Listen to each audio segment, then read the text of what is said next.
최근 3년간 전 세계는 행복할 수 없는 시간이었습니다. 왜냐하면 코로나19 팬데믹이 장기화되었고 러시아 우크라이나 전쟁, 또 전 세계에 퍼져 있는 인플레이션, 또한 지구기후 비상사태 등의 문제가 우리 일상을 어렵게 만들었기 때문입니다.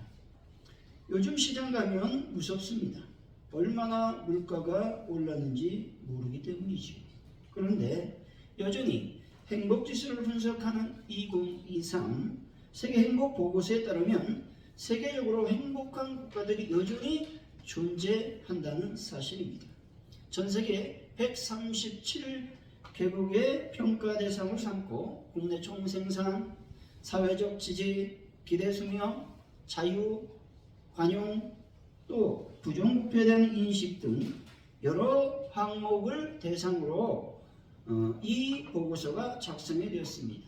그렇다면 1등부터 1위부터 10위까지 행복한 나라 순서를 한번 살펴보기로 원하는데 10위가 뉴질랜드입니다. 9위가 룩셈부르크, 8위는 스위스, 7위가 노르웨이입니다. 6위가 스웨덴이고 5위가 네덜란드, 4위가 이스라엘, 3위가 아이슬란드, 2위는 덴마크입니다. 1위는 어느 나라일까요?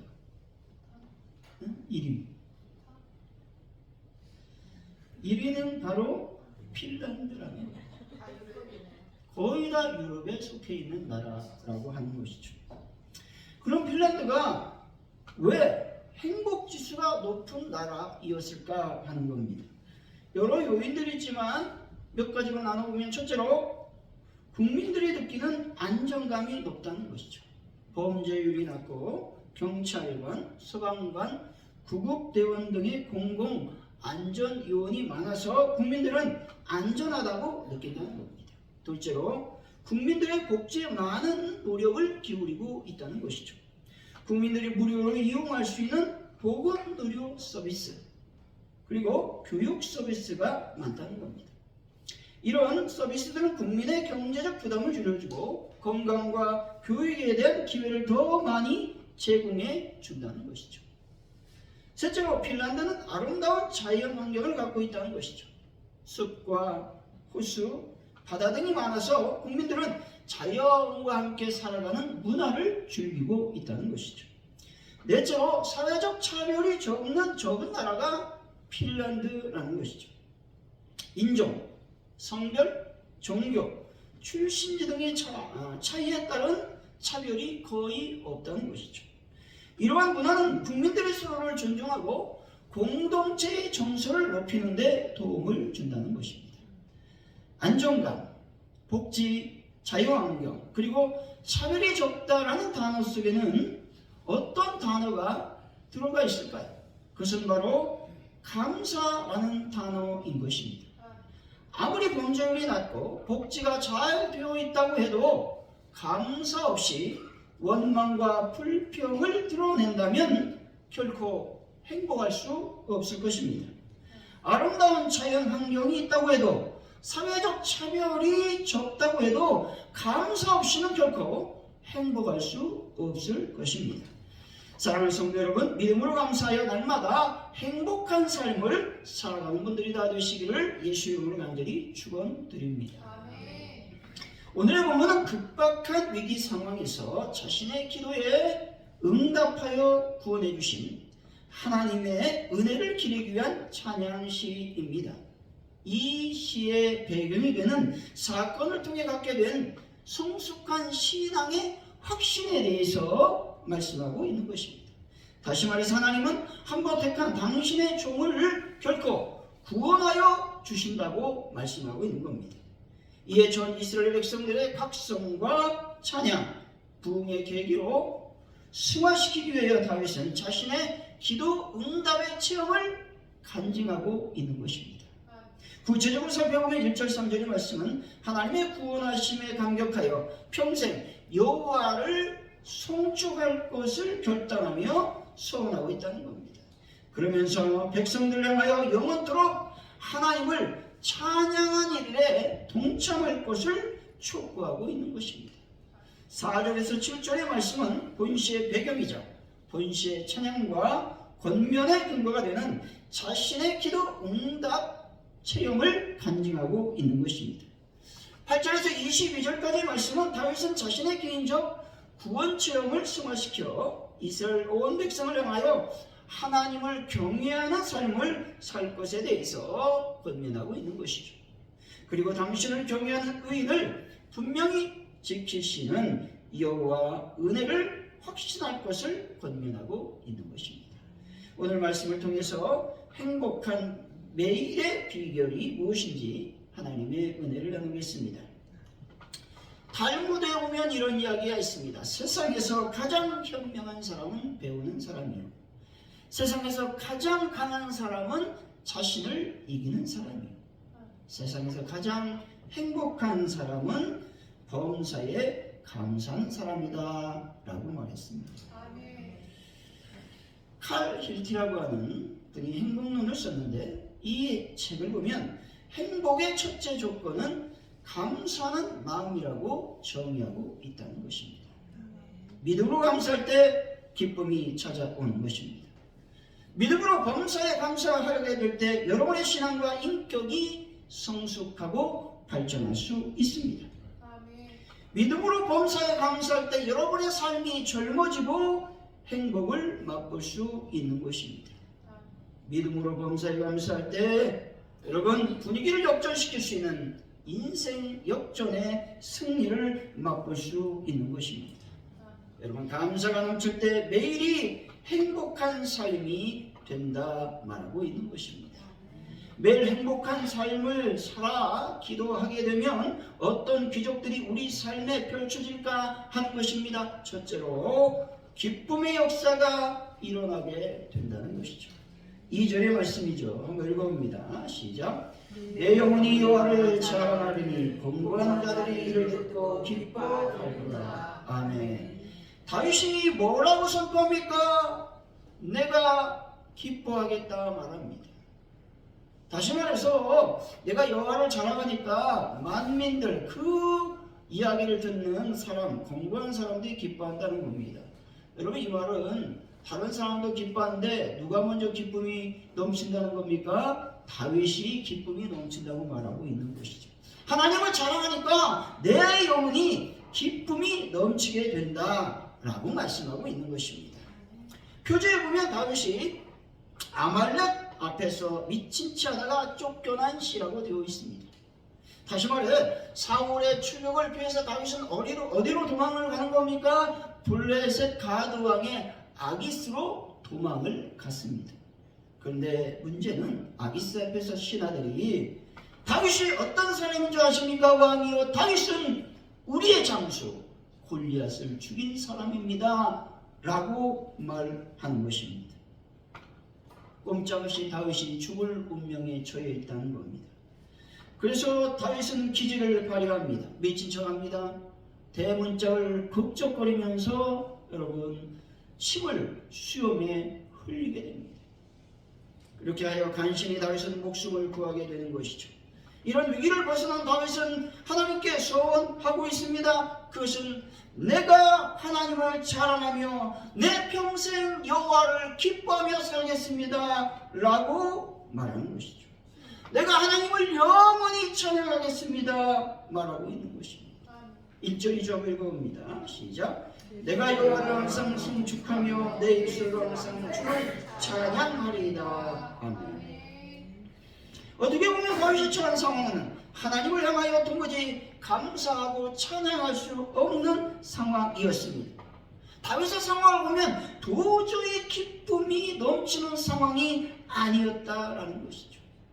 오히려 자신으로 하여금 그러한 시련을 겪게 하시는 하나님을 향하여 원망하며 불평하는 그런 상황이었다는 것입니다. 인간적인 시각으로 보면 도무지 불가능한 일이 다윗에게 벌어졌다는 것이죠. 그렇다면 어떻게 이런 일이 가능했을까요? 그것은 그가 인간적으로 보면 도저히 감당할 수 없는 상황 속에서 무엇을 찾았기 때문에 이런 상황이 펼쳐졌다? 감사를 찾아내는 것이죠. 그러니까 기쁨이 넘쳐나게 되는 겁니다. 감사의 조건을 발견하고 보니까 그 은혜가 너무나도 크고 귀한 것임을 깨닫게 되었다는 것이죠. 다시 이런 위기 속에서 구원해 주신 하나님의 은혜에 감사하고 자랑했습니다. 다윗은 여호와는 자신의 자랑이라고 신앙을 고백하고 있는 것이죠. 사람들은 무엇인가 특별한 일이 생기면 자랑하기를 좋아합니다. 무언가 특별한 것이 있으면 자랑하고 싶어 안달난 존재가 우리 인간이란 존재라는 것이죠. 다윗이 생각해보면 자랑할 것이 많이 있었습니다. 그것은 무엇입니까? 다윗은 명예도 있었고 권력도 있었고 부귀영화가 다 있었습니다. 그는 사람들이 갖기를 소망하는 많은 것들을 한꺼번에 소유한 실로 복된 사람이었습니다. 그럼에도 불구하고 다윗은 그러한 세상적인 잘남, 배경, 또한 업적 등을 자랑하지 않았다는 겁니다. 다만 다윗은 오히려 하나님을 자랑하고 여호와를 자기 자랑으로 삼았던 것이죠. 왜냐하면 다윗은 자기를 위기에서 구하여 준 것은 자기가 가진 것이 아니라 여호와 하나님이란 사실을 깨달았기 때문에 그렇습니다. 다윗은 자신의 업적 때문에 어떻게 됐습니까? 죽을 위기에 처했습니다. 그 업적은 무엇입니까? 골리앗을 죽인 그 사건 때문에 여러분 아기스에게서 사울에게서 죽음의 위기를 여러분 당할 수밖에 없었다라고 하는 겁니다. 다윗은 자신이 갖고 있는 모든 것이 하나님으로 말미암았다는 것을 알고 있었습니다. 다윗이 자신의 것들을 자랑하지 않고 하나님 여호와를 자랑하니 자신도 기쁘고 남들도 기뻐했다는 것이죠. 자신이 가지고 있는 것들을 자랑하면 누구만 기뻐요? 나만 기뻐요. 다른 사람은 안 기뻐합니다. 웃어주지만 속에서는 어떻게 해요? 안 기뻐해요. 자랑할 필요가 없는 거예요. 자신이 가지고 있는 것들을 자랑하면 자신만 기쁘고 그 기쁨은 오래가지 못한다라는 것이죠. 하나님만 자랑하니 여러분 하나님만 자랑해 보십시오. 은혜만을 여러분 자랑해 보십시오. 그러면 내가 기뻐하는 것보다 다른 사람들이 더 많이 기뻐한다는 사실을 여러분들이 깨달으시기를 바랍니다. 3절 2절 한번 읽어봅니다. 시작. 나와 함께 여호와를 강대하시다니 함께 그 이름을 높이세. 아멘. 여호와를 자랑하니 더욱 기쁨이 넘치므로 다윗은 계속 하나님의 이름을 높이고 있는 것입니다. 여호와 하나님은 어떤 분입니까? 오늘 본문에서 광대하시다 말씀하고 있습니다. 우리 인간은 앞에 놓인 여러 가지 문제들과 상황만을 보는 존재들입니다. 하지만 하나님은 우리들의 미래에 펼쳐질 모든 상황까지 보시는 분이다 말씀합니다. 우리 인간은 과거의 얽매입니다. 어제의 추억 속에 살아갑니다. 하지만 하나님은 미래에 펼쳐질 희망과 기쁨을 보시는 분이다 말씀합니다. 세상에 하나님보다 위대하시고 광대하신 분은 없음을 믿으시기 바랍니다. 인간의 두뇌로 측량할 수 없이 무한 광대한 분이 우리가 믿고 있는 하나님 아버지이십니다. 여러분 별을 넘고 너무 큰 우주에 도달한다 할지라도 그 우주는요 하나님 앞에서 극히 작은 존재라는 사실입니다. 이런 하나님을 위대하시고 광대하시다 자랑하며 높일 때 우리 영혼은 기쁨으로 충만하게 될 것입니다. 이 기쁨은 어떤 기쁨이냐? 라준성 목사님의 행복한 누리임이란 책에 이런 글이 있습니다. 기쁨이란 그저 해죽해죽 웃는 정도가 아닙니다. 운동 경기에서 극적으로 상대방을 이겼을 때처럼 날뛰듯이 좋아하는 정도를 말합니다. 지금도 잊을 수 없는 선생님이 계셨습니다. 중학교 시절을 했는데 외국인 영어 선생님이었습니다. 그날은 영어 선생님이 무엇인가 너무 좋아서 책상에 올라가서 여러분 춤을 추었습니다. 그런데 이 라주서 목사님은 별로 그런 걸 안 좋아했답니다. 그러니까 자기는 이제 선생님보다 얌전하고, 특별히 아이들이 이제 놀 때 책상에 올라가서 놀잖아요. 별로 안 좋아했어요. 싫어했다는 거예요. 그런데 선생님이 어떤 이유인지 모르지만 책상에 올라가서 날뛸 듯이 기뻐하는 모습을 보니까 목사님 마음속에 그 어린 나이에 도저히 이해할 수 없었지만 매력적이었다는 거예요. 참 좋았다라고 고백하고 있는 겁니다. 기뻐한다는 것은 춤을 추는 것이고 긍정의 노래를 부르는 것이죠.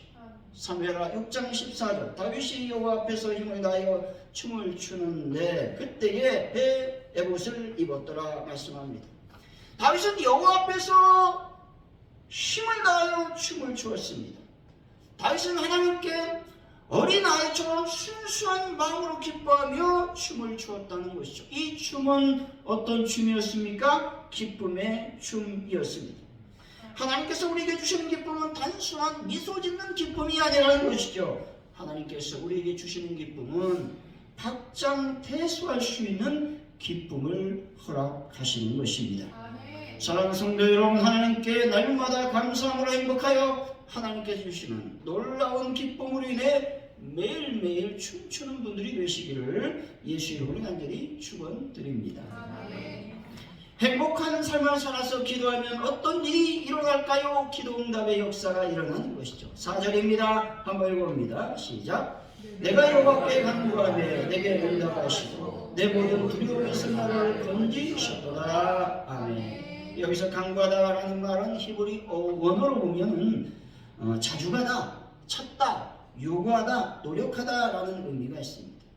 간구한 내용은 믿음으로 말미암아 실제가 된다는 사실을 믿으시기 바랍니다. 응답받을 수 있는 사람 누굽니까? 기도하는 사람입니다.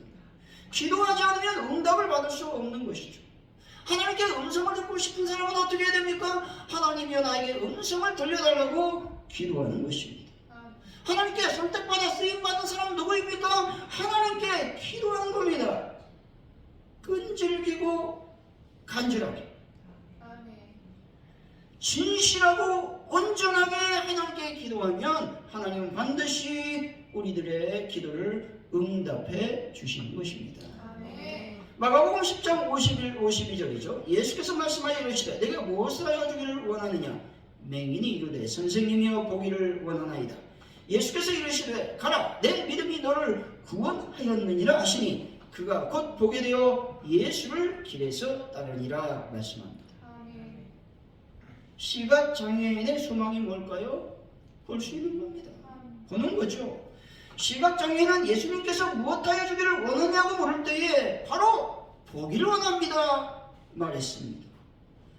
이때 볼 수 없던 자가 보게 되는 놀라운 기적 역사가 일어났다는 것이죠. 이 시각장애인이 누구입니까? 바디메오입니다. 바디메오가 얼마나 간절했을까요? 바디메오는 예수님께서 반드시 자신을 치료해 주실 것을 믿고 예수님을 향해서 큰 소리로 외쳤습니다. 그런데 예수님께 나가는 일이 결코 쉽지 않았습니다. 사람들이 방해합니다. 꾸짖어 잠잠하라. 예수님과의 만남을 방해했다는 것이죠. 이렇게 방해를 받은 바디메오가 여러분 소침에 있지 않았습니다. 더욱 큰 소리로 다윗의 자손이여 나를 불쌍히 여겨 주옵소서 외쳤더니 예수님이 부르시는 것입니다. 바디메오는 자신의 소원을 이룰 수 있는 기회를 찾게 되는 것이죠. 그리고 바디메오는 자신의 소원을 예수님께 아뢰고 예수님의 그의 소원을 이루어 주셨습니다. 여러분, 기도자로 나아가는 것이 결코 쉽지가 않습니다. 많은 방해들이 있다는 겁니다. 그 방해들을 이겨야 기도 자리로 나갈 수 있고 기도 자리로 나아가야 응답을 받을 수 있는 것입니다. 6절이죠. 한번 읽어봅니다. 시작. 이 분고한 자가 부르짖음에 여호와께서 들으시고 그의 모든 환난에서 구원하셨도다. 아멘. 우리들의 부르짖는 기도를 하나님은 결코 외면하지 않으시고 반드시 응답해 주시는 분이심을 믿으시기 바랍니다. 우리가 기도할 때 하나님은 우리의 환난과 시험, 위험과 절망에서 우리를 반드시 건져 주실 것입니다. 이사야 58장 9절 상반절의 말씀이죠. 내가 부를 때에는 나 여호와가 응답하겠고 내가 부르짖을 때는 내가 여기 있다 하리라. 아멘.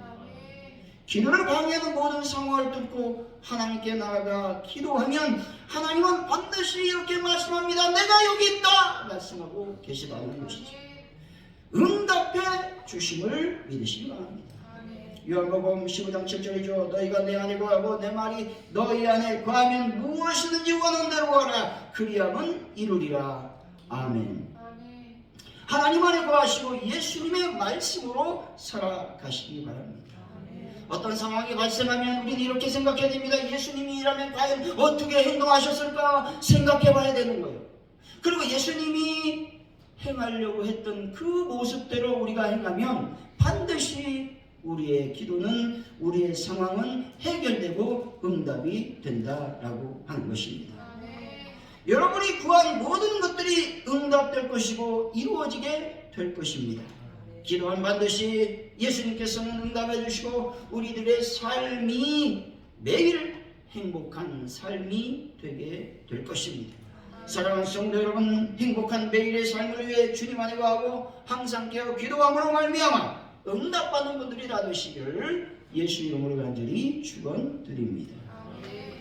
셋째로, 행복한 삶을 살아서 기도하면 어떤 역사가 일어날까요? 부족함이 없는 역사가 일어나게 된다는 겁니다. 9절이죠. 한번 읽어봅니다. 시작. 너희 성도들아 여호와를 경외하라. 그를 경외하는 자에게는 부족함이 없도다. 아멘. 여호와를 경외하는 자에게 부족함이 없음을 믿으시기 바랍니다. 여호와를 경외한다는 것은 다른 것이 아닙니다. 내가 하나님을 신뢰하겠습니다. 나의 모든 것들을 하나님께 맡기겠습니다. 라고 신앙 고백을 하는 겁니다. 우리가 기도할 때 하나님을 신뢰하는 것이고 우리들의 모든 것을 맡기는 행동인 겁니다. 10절이죠. 한번 읽어봅니다. 시작. 젊은 사자는 궁핍하여 죽일지라다 여호와를 찾는 자는 모든 좁은 곳에 부족함이 없으리로다. 아멘. 여러분, 젊은 사자는요 힘의 상징입니다. 근데 힘의 상징인 젊은 사자가 배고프다는 거예요. 왜 그럴까요, 여러분? 이 말씀은 자기의 힘과 능력을 의지하여 살아가는 사람은 참된 만족을 누리지 못한다라는 의미가 있습니다. 이들은 항상 뭔가 부족합니다. 항상 갈급한 심령을 가지고 살아간다는 것입니다. 그들은 강한 힘으로 자기를 만족시키기 위해서 다른 사람들의 것들을 강탈하고 탈취한다는 겁니다. 하지만 그러면 그럴수록 그들의 심령은 더욱더 핍정해지게 된다는 겁니다. 그에 반해서 하나님을 경외하며 기도하는 자에게는 부족함이 없다고 말씀하고 있는 것입니다. 여러분, 가진 것이 많아서 부족하지 않습니까? 아니라는 거죠. 하나님이 그들에게 풍성하고 넘치도록 채워주시기 때문도 아니라는 겁니다. 하나님을 경외하여 기도하는 사람들은요 자기의 힘과 능력을 의지해 살아가는 사람들에 비해서 가진 것이 적을 수 있다는 겁니다. 또한 자기의 힘과 능력을 의지하는 사람에 비해서 어려움도 많이 겪을 수가 있다는 것이죠. 하지만 하나님을 경외하여 기도하는 자에게는 다윗에게 그러했던 것처럼 하나님은 심령을 하여금 만족을 누리는 놀라운 은혜를 베풀어 주시는 것입니다. 하나님은 우리들과 함께 하심으로 우리들의 심령의 평안을 누리게 하실 것입니다. 참된 평안은, 참된 만족은 인간의 힘, 의지, 노력, 능력으로 말미암는 것이 아닌 것이죠. 오직 하나님으로 말미암는다는 것입니다. 참된 만족이 있으니 부족함이 없게 되는 것이죠. 시편 23편 1절이죠. 여호와는 나의 목자시니 내게 부족함이 없으리로다. 아멘. 하나님께서 다윗에게 참 만족을 주시니 부족함이 없다고 고백하고 있는 것입니다. 결론적으로 말하면 행복한 매일의 비결은 하나님께 감사함으로 기도하는 것입니다. 그럼 행복한 삶을 살아서 기도하면 어떤 역사가 일어날까요? 기쁨의 역사가 일어나고 기도 응답의 역사가 일어납니다. 마지막으로 부족하지 않는 삶을 살게 될 것입니다. 사랑하는 성도 여러분, 감사하여 행복한 삶을 살고 더욱 기도함으로 만족한 삶을 살아가는 귀한 분들이 되시기를 예수 이름으로 간절히 축원드립니다. 기도합니다. 하나님 아버지 감사합니다. 우리가 매일매일 감사함으로 매일이 행복한 나날이 되기를 원합니다. 그리고 기도함으로 말미암아 기쁨이 넘치고 응답이 넘치고 부족하지 않는 삶을 살게 하여 주옵소서. 예수님의 이름으로 기도하옵나이다. 아멘.